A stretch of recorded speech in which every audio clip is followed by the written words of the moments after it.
Hello, my name is Dr. Mark Harris. I'm a physicist who has become fascinated with foundational debates about science and the nature of reality. And in my work I've learned a great deal from the history and philosophy of science and from theology. With this multidisciplinary hat on, I'll give you my perspective on the debate between creationism and evolution, while Dr. David de Pomeray, an evolutionary biologist, will later on examine the science. Now, when speaking of creationism, it's important not to be too sweeping. There's a wide variety of creationist beliefs, and it might be more accurate to speak of creationisms, as Ronald Numbers demonstrates in his magisterial history of the movement, simply called The Creationists. Well, one thing can be said for certain. Creationism is a religious position held by many Christians and Muslims worldwide.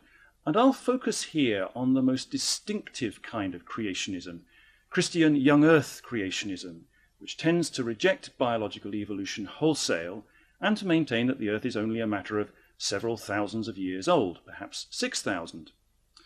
And notable organizations which promote this kind of creationism maintain a high public profile, so Answers in Genesis, the Institute for Creation Research, or the Creation Research Society. All of these cater for many millions of adherents in the USA and worldwide. At first sight, the debate between creationism and evolutionary biology tugs at the heart of what it means to do science. Both sides proclaim that they're scientific, with creation science, scientific creationism, and flood geology being prominent examples on the creationist side. Also, both sides accuse the other of being unscientific, or in other words, of being a pseudoscience at best.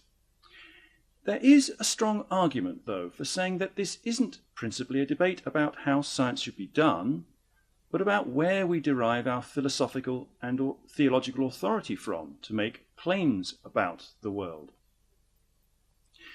Now, while mainstream evolutionary biologists are committed to the resolutely scientific process of observation, hypothesizing, and testing strictly within the confines of the natural world, young earth creationism introduces a transcendent source of truth, the Bible, which trumps all others. The former group, like all natural scientists, derive their authority from the epistemological assumption known as methodological naturalism. But young earth creationism further insists upon two supernaturally caused events, that they are the creation and the flood, that change the whole picture. And the upshot for young earth creationism is that the revelation of Christian scripture takes precedence over all empirical research on the origin and development of life, along with the age of the earth. And if that research isn't consistent with a literalistic reading of scripture, then the research is either modified until it is, or rejected outright. There's a sense, then, that the endless controversies between creation and evolution over the interpretation of empirical evidence largely miss the point, because the issues at stake are actually metaphysical, not scientific.